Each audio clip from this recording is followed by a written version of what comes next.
Kali ini kita bahas pasar yang bukan cuma Bitcoin ya, termasuk emas, termasuk saham, termasuk properti. Lebih makro kali ini, lebih garis besar. Kita sekarang berada di mana? Ini aku lagi omong di tengah April 2025. And sekarang aku langsung survei deh, kamu coba chat di komen. Rasanya rasa kayak booming market atau lebih kayak market yang lagi resesi atau lagi bear market atau apa ini? Menurut kamu? Menurut kamu? Dari situ baru timbul beberapa pertanyaan. Kamu rasa lebih gampang untuk tahan hidup gak sih sekarang di 2025 banding 1 tahun yang lalu, 2 tahun yang lalu, 3 tahun yang lalu? You know? Untuk 10 tahun, 15 tahun terakhir ini, orang yang sudah berduit itu bisa tenang dengan masukin dana ke aset-aset yang lagi boom market. Entah itu indexes, so you know, indeks saham dan equities, atau masuk ke Bitcoin, atau masuk ke, you sebutin deh pasar mana yang 2, 3, 4, 5, 6 tahun terakhir ini nggak naik. Hampir semuanya naik, terutama setelah COVID, kan inflasi berat-berat, semuanya naik besar, right? So, orang yang berduit bisa taruh duit di situ dan cukup tenang bahwa kalaupun income-nya nggak naik-naik, asetnya, nilai kekayaannya naik. Tapi di 2025 kita barusan melihat koreksi yang segitu dalam di hampir semua pasar kecuali emas, okay? Di hampir semua pasar koreksi yang segitu dalam sehingga orang-orang yang dananya nyangkut di sana sekarang rasa oh no, aku kalau mau tahan hidup harus jual aset saya tapi harganya barusan turun jadi problem. Sedangkan dari segi income gaji gak naik terlalu tinggi. Profit dari bisnis untuk mayoritas orang, gak semua orang seperti gini, tapi untuk mayoritas orang, profit dari bisnis gak meningkat drastis, sedangkan biaya hidup makin meningkat lumayan drastis. Ini kita omong di level kelas menengah. Bukan di level super atas, bukan di level super bawah, kelas menengah, right? Biaya bensin naik 50%. Biaya telur, biaya semua, biaya hidup lah, sebutin apa itu, udah naik. Saya aja kaget. As you can see, lokasi saya sekarang ini di tempat yang cukup banyak alam. Sekitar 2 tahun yang lalu, saya tinggal di tempat yang sama, mungkin biaya hidup, let's say, 1,5 M setahun itu udah lebih dari cukup. 1 M-an lah. Tapi sekarang di 2025, di tempat yang sama dan standar hidup yang nggak beda jauh, 2M itu udah pas-pasan. I'm being serious. Ini aku, nah, you mungkin di komen bilang kok konsumerismenya tinggi banget. Trust me, I itu bukan tipe orang yang, you know, gak ada flashy watches, gak ada gitu-gituan. I'm not that type of person yang ada duit gak suka flexing gitu loh. It's just not my type, right? Tapi biaya hidup, ini kita omong bukan cuma di Indonesia, tingkat internasional. Orang yang penghasilannya 1,5 M setahun, nggak bisa biayain hidup keluarga, istri, suami, 2 anak. Nggak cukup. Bayar sewa, bayar mortgage, so KPR rumah, bayar bensin, bayar makan, bayar sekolah, bayar segalanya, 1,5 M setelah dipotong pajak cuma sisa 1 M katakanlah, right? Nggak cukup untuk tahan hidup. Pas-pasan banget. Berarti 2 orang tuanya harus kerja barengan. Suami istri harus kerja, anaknya dititipin ke sekolah atau ke kindi atau ke apa. You know, itu realitasnya sekarang. Dan untuk orang-orang yang di usia 25, 35 di range itu, suami istri kerja, bahkan nggak punya anak, pas-pasan banget susah miliki rumah. Bisa beli rumah pun itu rumah yang standar menengah ke bawah, bukan menengah ke atas. Itu realitasnya sekarang. And then bisnis makin, kalau kecuali kamu di sektor tertentu, kamu kalau di sektor AI, kalau kamu di sektor digital marketing dan online business, itu beda cerita. Tapi kalau kamu retail bisnis, atau kamu bisnis properti misalkan, you yang kerja di dunia properti, kamu real estate agent misalkan, kamu rasa lebih gampang atau susah jualan di 2025? Coba taruh di komen. Lebih susah kan? So sekarang aku tanya, ini bull market atau bear market? Ini semua ada kaitan sama satu jawaban. Kedepannya akan seperti apa?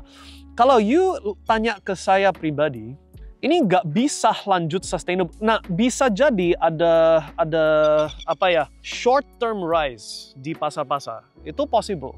And justru itu yang, you know, lebih memihak ke situ untuk sebagian aset. Oke? Tapi sistem ini nggak bisa sustainable dengan cara begini kalau nggak ada major reset. Major reset. So, Ini kita omong skala global, gak tentu di Indonesia persis seperti begini. Oke, kalau di Indonesia kelas menengah ke bawah masih banyak pilihan rumah 100 juta, 200 juta di kampung mana gitu ya kan. Dan kalau penghasilannya 20 juta sebulan, 10 juta sebulan, masih ada harapan. But kalau kita omong skala global, dan ini pengaruhnya ke market, untuk bisa reset sistemnya harus ada collapse. Harus ada, gitu. Nah, collapse-nya mungkin bukan 2025. It could be 2025, but it might not be.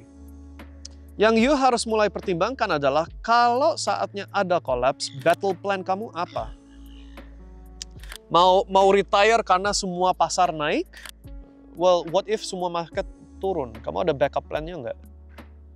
Nah, di situ jadi sadar the only backup plan yang asuransi paling bisa dipegang cuma satu, naikin income. Setuju nggak? Naikin income asuransi yang paling bisa dipegang. Karena yang di saat itu terjadi, yang punya cash flow paling banyak, yang paling santai. Silahkan turun, besok aku dapat 1 M lagi. Kasarnya begitu. Sedangkan untuk gerakannya pasar sendiri, nah di sini jadi kayak kalau dunia barat di bahasa Inggris ada hot potato atau musical chairs, ada game seperti gitu. Yang artinya kayak siapa yang duduk di posisi terakhir pas sebelum collapse. Nah di sini kamu ada beberapa hal yang bisa pertimbangkan. Kamu lihat ke kayak investor sekelasnya Warren Buffett sebagai contoh. Kamu tahu nggak bahwa 2 tahun terakhir ini dia membentuk cash position yang terbesar yang dia pernah bentuk 2-3 tahun terakhir ini. Seumur hidup dia itu selalu bilang, duitmu taruh aja di equities, di S&P 500, udah diam aja. Kecuali kamu kayak Warren Buffett bisa pelajari keuangannya perusahaan dan bisa ambil all-in bet position ke perusahaan spesifik. Kecuali kamu kayak gitu. Kalau kamu investor yang average Joe, orang yang gak terlalu sophisticated, taruh duitmu di S&P 500, diamin aja untuk 50 tahun terakhir. Itu advice-nya Warren Buffett dari 30-40 tahun terakhir sampai sekarang. Tapi 2-3 tahun terakhir ini, si Warren Buffett pun nggak masukin duit ke S&P 500, dia itu masukin ke cash. Membentuk posisi cash yang sebesar-besarnya. What is he doing? Ngapain bentukin posisi cash? Udah connect the dots? Nah, of course, nggak semua pasar gerak paralel, gitu loh. Nggak semua pasar hancur barengan, nggak semua pasar roket barengan. They take turns. So, di saatnya mayoritas pasar lagi koreksi berat, emas lagi naik. Tapi, per 100 tahun sekali, ada major crash yang orang generasi sekarang nggak pernah ingat karena nggak pernah terjadi sampai zamannya kakek neneknya. There's a major crash hampir setiap 100 tahun. 1920s, 1930s, so 1930-an, itu terakhir ada major crash yang seperti yang aku lagi sebutin. Itu yang namanya Great Depression. Dan kalau kamu sial aja, masa aktifmu 20-30 tahunan di masa 1930s itu, kamu 10 tahun itu dari 1931 sampai setelah Perang Dunia Kedua 1945, 15 tahun kesempatan kamu buat bisa gampang cuan, tinggal invest ke apa terus tunggu naik, nggak ada sama sekali. Semua turun ke samping, kena perang, nggak ada kejelasan. 1945 setelah itu baru semuanya booming, right? You pikir itu nggak bisa terjadi sekarang di 2025? Impossible. Kamu udah cek history booknya nggak? Kamu search buku bernama Fourth Turning. Oke, Fourth Turning, perputaran 4. Right? Kalau kamu udah pelajari buku itu, yang lagi saya sebutin, krisis berat per 100 tahun, itu kejadian kayak clockwork. Sebelum 1930s ada lagi 100 tahun sebelumnya. Kurang lebih, bisa 90, bisa 120 tahun, tapi kurang lebih segitu. Nah, ini udah dekat waktunya Fourth Turning ke berikutnya lagi, 2025. Are you ready? Gitu loh. So ini thought forms yang harus mulai dipikirkan. Jangan asumsi bahwa apa yang berlaku 10 tahun, 20 tahun terakhir ini akan berlaku 10 tahun, 20 tahun ke depan. Harus ada plan untuk hadapi setiap arah. Dan harus ada metrik yang jelas supaya tahu, oh ini masa yang mana at least untuk 1 tahun ke depan bisa cuanin ke atas. Setelah itu turun lagi. Bisa jadi seperti itu. Harus ada metrics dan data dan plan yang jelas dan baku supaya kamu nggak kaget. Dan asuransi yang paling kuat, income, cash flow. Itu yang harus difokusin, right? Nah, semua ini kita lagi fokusin sekarang juga di dalam komunitas VIP. edukasi berkaitan sama ini, dan analisa yang sehari-hariannya. So, gerakan mikronya pun juga kita bahasin. Right? But ini yang kamu harus mulai mikirin. Oke? Karena kalau nggak, kamu di posisi yang terkejut, kaget. Dan kalau kamu terkejut pas, ini aku bukan ngomong jaminan, tapi kalau terjadi, right? Terkejut, nyangkut, terus, apa ya? Bertahun-tahun. Susah. Right? Jangan sampai itu terjadi. Nah, amit-amit itu nggak terjadi sampai 10 tahun ke depan. Amit-amit. Tapi you harus mulai ada backup plan. Setidaknya itu. Nah, of course, di saatnya lagi krisis, ada aset-aset yang selalu outperforma. Okay? Bitcoin menurut kita salah satunya. Emas juga valid candidate. Right? So, itu yang mulai harus dipelajari, mulai ada edge, mulai ada informasi yang kamu bisa take action dengan informasi yang orang umum nggak punya. Right? Dan itu tips terbesar untuk bisa hadapin apa yang kemungkinan besar akan terjadi. Oke? Itu bacaan saya atau opini saya untuk saat ini tentang global macro. Menurut kalian setuju atau enggak? Taruh di komen.